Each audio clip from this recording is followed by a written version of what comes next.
Well, hi there, and welcome to the workshop. This is my spindle moulder. It is a moretens mf30, and it's currently sporting a half-inch router bit, and there's an XY table, joystick controlled, very analog. On the sliding table. So what I'm going to do is just briefly move that around so you can see how that works. I'm going to put the camera on a tripod, and I'm going to convert it into an overhead router. I'm going to stop in tenoning and possibly in mortising mode on the way, because it's also a mortiser and a tenoner, and I want you to see how this operates, because I don't think there's another machine like this on the market. Now I hope, yeah, I think that should I think that'll get us there. Okay, it's 20 to 9. Let's see if I can do it in 5 minutes.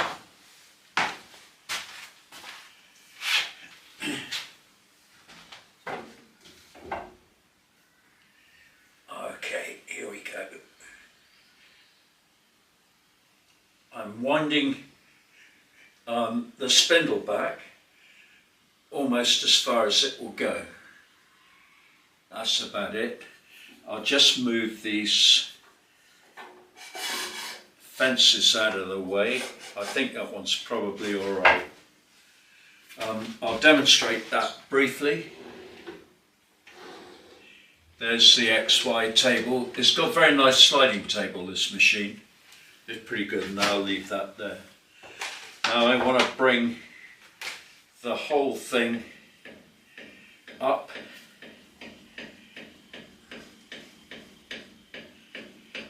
And I've got quite a long way to wind this before I can put it in its horizontal mode.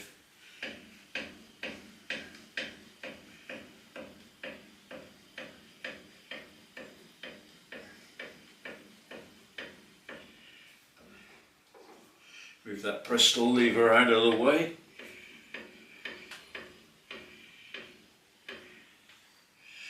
Now, will I be able to get it over like that? I might take that lever off and put it on that slide, and I got a detent spring there, a detent stop. I've got to get it out of that. That's it. And wind the motor up into the horizontal position.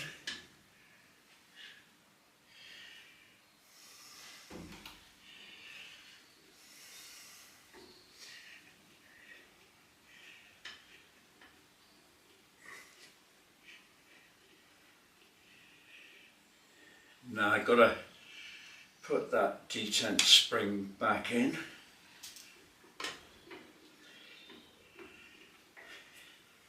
Haven't quite got it there, I don't think. That's it. Okay, now that is in tenoning mode, or possibly mortising mode, but certainly tenoning mode. And in order to get it into overhead router mode, I've got to crank it a bit more.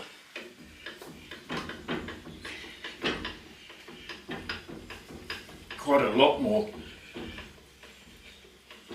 So I've got two dovetail castings here, a vertical lift, which I'm using now, and a horizontal lift, which I'm going to deploy here.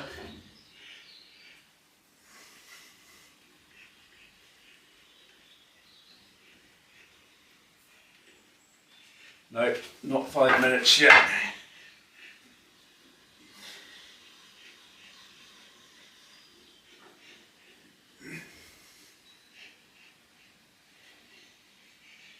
It's there we are. Now I've got to take that detent out like that and keep winding the spindle round. Don't think there's anything in the way.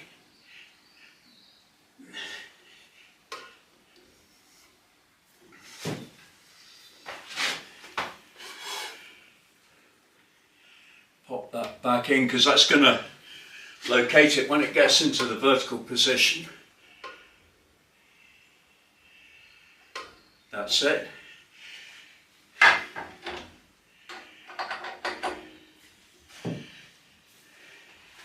And there we are. So 4 minutes. And I've converted it, taken the spindle through 180 degrees.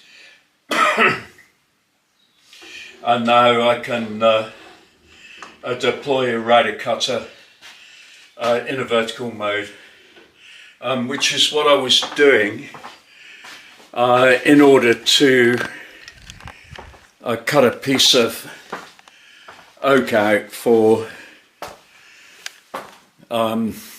this is just a decorative job.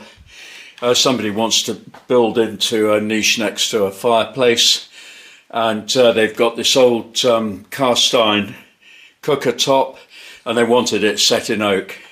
So the casting was quite complicated, in as much as I had 10 mil here where this little lug is on the flat surface and another 5 mil on this. So I've sort of had to make a template and cut around the border, and I cut into my joints. I just hit them. Never mind, it doesn't really matter. There's plenty of holding there, and it's supported from underneath anyway, so it didn't matter. And the cutout underneath is deliberate because there are 2 hobs that fit in here, so everything underneath it is hidden. But I used the overhead router to chop that out with a couple of templates to help me along the way. And yeah, I've never had an overhead router before, and it came included in the spindle moulder along with the tenon and the mortar. So now this machine, the spindle actually will travel through 270 degrees, and it actually has 2 spindles. That's a router spindle it has in it, because it has an extra pulley to give you 14,000 RPM. And the spindle moulder spindle there has a nest of 3 pulleys on it to give you 3,000, 6,000 and 9,000 RPM, which is pretty normal for a spindle moulder. So you can put in you know, a variety of different tooling. I haven't got a lot, but I don't use it that much, so I've got enough to cover what I do. And there we are. Yeah, just show you these slots. There's a vertical lift. I'm not up to the top of it yet. I can go quite a bit further, and you can see here I'm not at the extent of the horizontal range either, and it's just as well, isn't it? Because I need to come forwards. Well, I can come forwards that much, which isn't a huge amount, but it would cover most things. And the controls here are pretty analog. You just got to do an awful lot of winding, and every 360 degrees on this lifts it 4 mil. So a quarter of a turn is a millimetre. Same with the horizontal lift, which makes it fairly easy, although they might have provided something to show you where you were on the on the gauge, and they didn't. But there it is. It's a single phase machine. I don't know whether it's available in 3-phase or not. I suspect it is. This is a Swedish company, and they make planer moulders as well as the spindle moulder, and they also do a circular saw which shares its chassis with this. So the circular saw has the same sliding table that the spindle moulder has, which is very nice, and a cast iron chassis underneath it, although it's supported on a steel cabinet.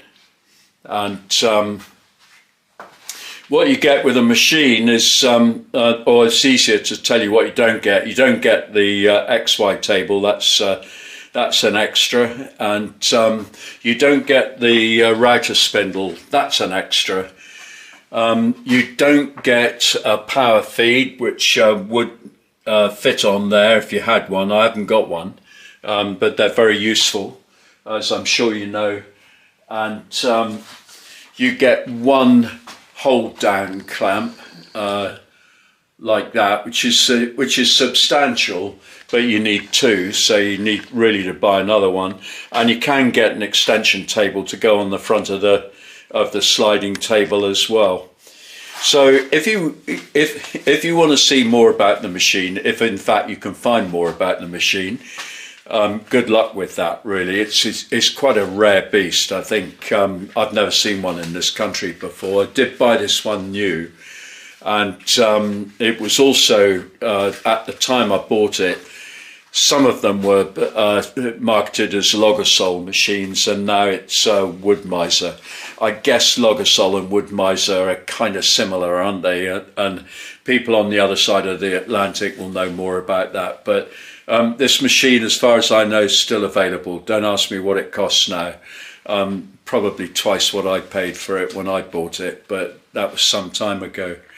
One observation, if you do look it up on find some old YouTube footage or something of Moretens mf30, then you'll see there's another button on the control panel, and that reverses the direction of travel on the spindle, rotation, the direction of it reverses the rotation, so it'll go clockwise and anti-clockwise, but not on this one, because some bright spark in some office somewhere decided that downhill cutting was dangerous, so they had that facility was removed from this machine to make it legal in the UK. It's absolute rubbish, of course, because it turns through more than 180 degrees, so you may well find yourself in the position of needing the spindle to go backwards, but you can't. You just had to feed the work in from the wrong end of the machine, or at least that's what I found you had to do when I got into a situation where, you know, I was cutting I think I was cutting some kind of chamfer on a Victorian barge board, and yeah, I found it a bit difficult without that facility. So anyway, there you go. Apart from that, it's a pretty good machine. It's very versatile. It does have rather a lot of Bristol levers on it, and but for a machine that is reputedly has 5 functions: a router, an overhead router, a spindle moulder, a mortiser and a tenoner, then it's bound to be moderately complicated in its operation. But you know, if you're using it for more than, if you're doing a run of more than one thing, yeah, it's excellent. And there it is. Hope you found that interesting. Let me know if you've got one, or seen another one, or want to know more about it and can't find any information. Please like and subscribe to the channel. We're desperate for subscribers. It is, of course, free. And hope you enjoyed that. Thanks for joining us.